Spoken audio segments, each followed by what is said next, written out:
নমস্কার, এরুচর্চায় সকলকে স্বাগত। স্বচ্ছতার প্রশ্নে কোনো আপোষ নয়, বাড়তি সতর্ক প্রাথমিক শিক্ষা পর্ষদ। আমরা জানি যে 22 সালের টেট পরীক্ষায় উত্তীর্ণদের তথ্য জমা দিতে নির্দেশ দিয়েছে পশ্চিমবঙ্গ প্রাথমিক শিক্ষা পর্ষদ। আর এই প্রসঙ্গেই স্বচ্ছতার প্রশ্নে কোনো আপোষ নয় এ কথা জানিয়েছেন পর্ষদ সচিব। আমার আলোচনা কিন্তু এই বিষয়টি নিয়ে নয়। আমার আলোচনা যে বিষয়টি নিয়ে, এটির সঙ্গে তার একটি লিঙ্ক রয়েছে, সেই জন্যই আমি এই হেডিংটি দিয়ে শুরু করছি। আপনারা জানেন যে এসএসকে এমএসকে শিক্ষক যারা 60 অপশন নিয়েছেন তারা পার্শ্ব শিক্ষকের মর্যাদা পাবেন, পার্শ্ব শিক্ষকের সমস্ত সুযোগ সুবিধা পাবেন। এই পার্শ্ব শিক্ষকগণ টেট উত্তীর্ণ যারা রয়েছেন তারা এই প্রাথমিক পরীক্ষা বা উচ্চ প্রাথমিক পরীক্ষায় নিয়োগের ক্ষেত্রে একটি সংরক্ষণ পেয়ে থাকেন, বয়সের ছাড়ও পেয়ে থাকেন। তাহলে প্যারা টিচার অর্থাৎ পার্শ্ব শিক্ষক যারা রয়েছেন তাদের এই ছাড় প্রাপ্য নিয়ম মেনেই। এসএসকে এমএসকে শিক্ষকগণ যারা 60 অপশন নিয়েছেন, যারা পার্শ্ব শিক্ষকের সমস্ত সুযোগ সুবিধা ভোগ করতে পারবেন বলে যে সার্টিফিকেট দেওয়া হয়েছে, সেই সার্টিফিকেট মেনেই তাহলে পার্শ্ব শিক্ষকের সমস্ত সুযোগ সুবিধা তার পাওয়া উচিত। কিন্তু আমি দুদিন আগে এক খবর পেলাম যে যেখানে 60 অপশনকারী একজন শিক্ষিকা যিনি টেট পাস করে রয়েছেন, তিনি পার্শ্ব শিক্ষকের সুযোগ সুবিধা পাবেন বলে প্রাথমিক স্কুলের যে নিয়োগ প্রক্রিয়ার ইন্টারভিউ হয়েছে সেই ইন্টারভিউতে অংশগ্রহণ করেছিলেন বা ফর্ম ফিল আপ করেছিলেন। কিন্তু ইন্টারভিউ দিতে গিয়ে তাকে ইন্টারভিউ দিতে দেওয়া হয়নি। কেন দেওয়া হয়নি?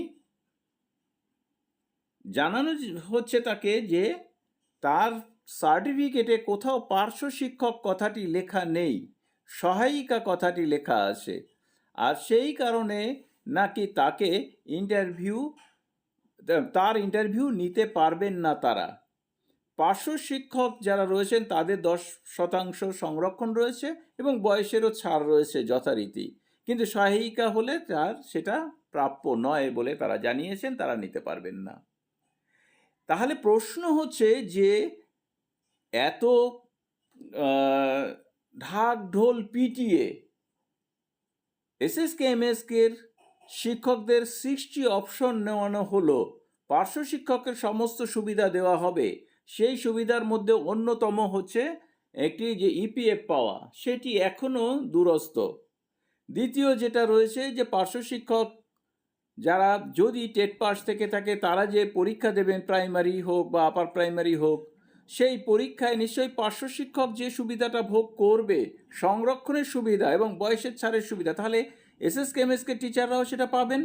কিন্তু তাকে দেওয়া হলো না।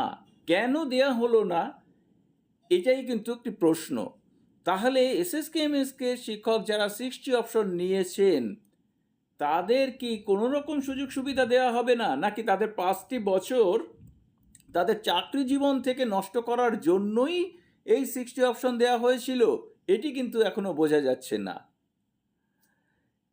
তিনি ইন্টারভিউ দিতে পারেননি, তার আমি পরিচয়টি উন্মুক্ত করছি না, তার একটি কারণ তার মন খারাপ।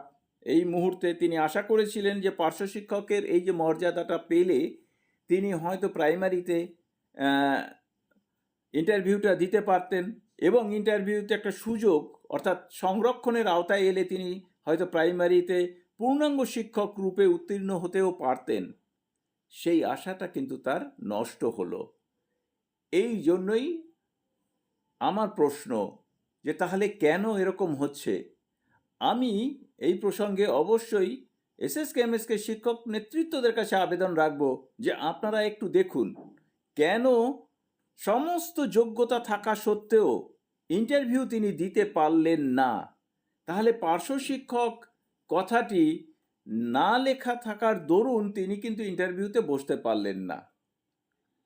তাহলে এই যে সার্টিফিকেট দেয়া হলো, এসএসকে এমএসকে শিক্ষকদের 60 অপশন নেবার পর তারা পার্শ্ব শিক্ষকের সমস্ত সুযোগ সুবিধা পাবেন, এটির তাহলে কি হবে? আমি এই প্রশ্ন করেই শেষ করব।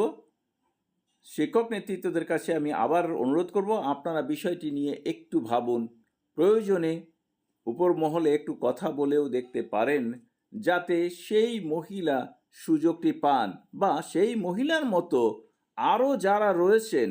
আমি জানি যে এসএসকের অনেক দিদিমণি কিন্তু তারা টেট পাশ করে রয়েছেন, তারা পার্শ্ব শিক্ষকের মর্যাদা পাবেন বলে তারা 60 অপশনও নিয়েছেন, তারা কিন্তু বঞ্চিত হচ্ছেন।